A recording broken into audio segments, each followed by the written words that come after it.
Hi friends, എല്ലാവർക്കും പുതിയൊരു വീഡിയോയിലേക്ക് സ്വാഗതം. മാളു ഗംഗയോട് പറയും, ഗംഗയ്ക്ക് എന്തെങ്കിലും ആവശ്യമുണ്ടെങ്കിൽ മഹിയോട് പറഞ്ഞാൽ മതി, മഹി വാങ്ങിത്തരും. അപ്പോൾ ഗംഗ പറയും, അതിനെനിക്ക് ഒരു ആവശ്യമില്ലല്ലോ മാളു. അപ്പോൾ മാളു പറയും, ഈ ഗംഗ എപ്പോഴും ഇങ്ങനെയാണ്, അങ്ങനെയായാലും എങ്ങനെ ശരിയാവും? നല്ല കുട്ടികളെ എന്താ വേണ്ടതെന്ന് പറയണം.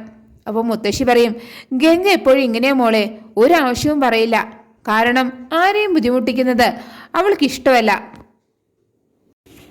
അപ്പോൾ മാള് പറയും, അതിനെന്താ ഇത്ര ബുദ്ധിമുട്ട്? ഗംഗയ്ക്ക് എന്താവശ്യമുണ്ടെങ്കിലും മഹി സന്തോഷത്തോടെ വാങ്ങിത്തരും. അപ്പോഴാണ് അവിടേക്ക് ഡോക്ടർ വരുന്നത്. ഡോക്ടർ വന്ന് ഗംഗയെ പരിശോധിച്ചതിന് ശേഷം ഗംഗയ്ക്ക് കുഴപ്പമൊന്നുമില്ല എന്നും ഇന്ന് വീട്ടിലേക്ക് പോയിക്കോളാം എന്നും പറയാണ്.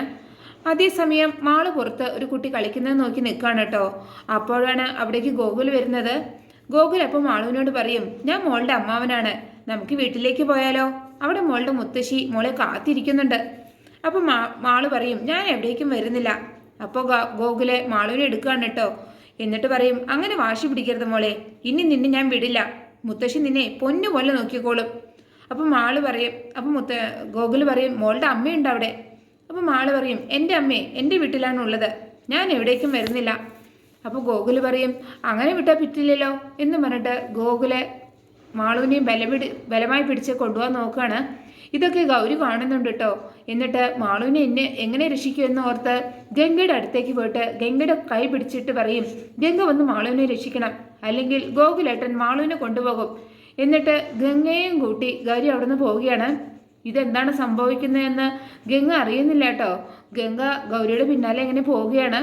എന്നിട്ട് ഗൗരി മാളുവിനെ ഗോകുലിനെ പിടിച്ചു കൊണ്ടുപോകുന്നത് ഗംഗയ്ക്ക് കാണിച്ചു കൊടുക്കുകയാണ്. മാളുവിനെ കൊണ്ടുപോകുന്ന ഗോകുലിനെ പിടിച്ചു നിർത്തുകയാണ് ഗൗരി. ആ സമയം ഗംഗ ഗോകുലിന്റെ കയ്യിൽ നിന്ന് മാളുവിനെ എടുത്തുകൊണ്ട് ഓടുകയാണ് കേട്ടോ.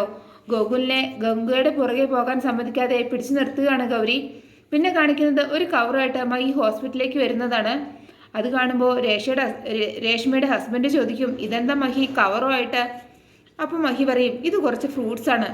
അപ്പോൾ ഹൈമാവതി ചോദിക്കും, ബോധമില്ലാതെ കിടക്കുന്ന ശ്രേയ എങ്ങനെ ഫ്രൂട്ട്സൊക്കെ കഴിക്കും മഹി?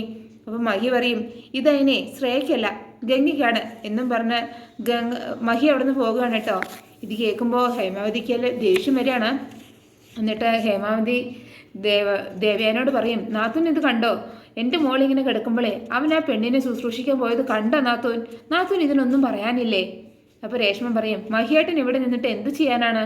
ശ്രേയയാണെങ്കിൽ ബോധമില്ലാതെ കിടക്കുകയല്ലേ, മാത്രമല്ല നമ്മളെല്ലാവരും ഇവിടെ എന്താവശ്യത്തിനും ഉണ്ടല്ലോ.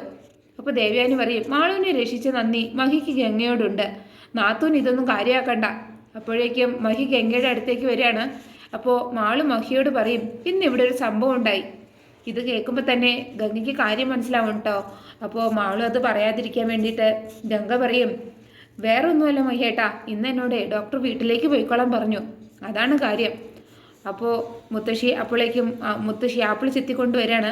എന്നിട്ട് മഹിക്ക് കൊടുക്കുകയാണ് കേട്ടോ. അപ്പോൾ മഹി അത് ഗംഗയെ നിർബന്ധിച്ച് കഴിപ്പിക്കുകയാണ്.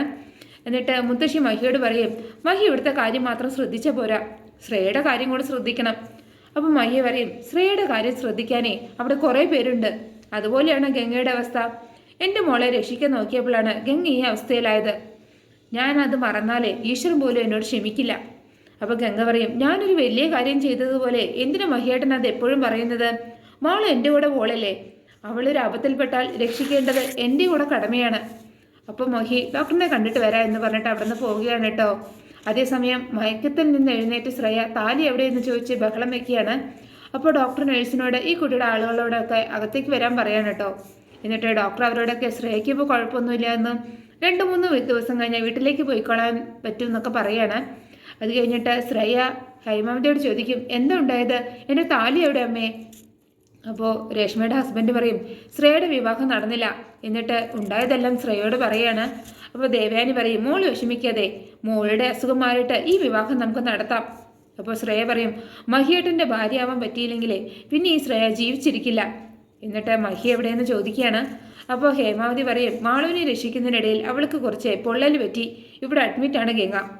എന്നിട്ട് ദേവയാനോട് പറയും, എൻ്റെ മോള് കണ്ണു തുറന്നപ്പോൾ കാണണമെന്ന് പറഞ്ഞത് മഹിയാണ്, അവനാണെങ്കിലോ ആ വേലക്കാരെയും കൊണ്ട് നടക്കുന്നു.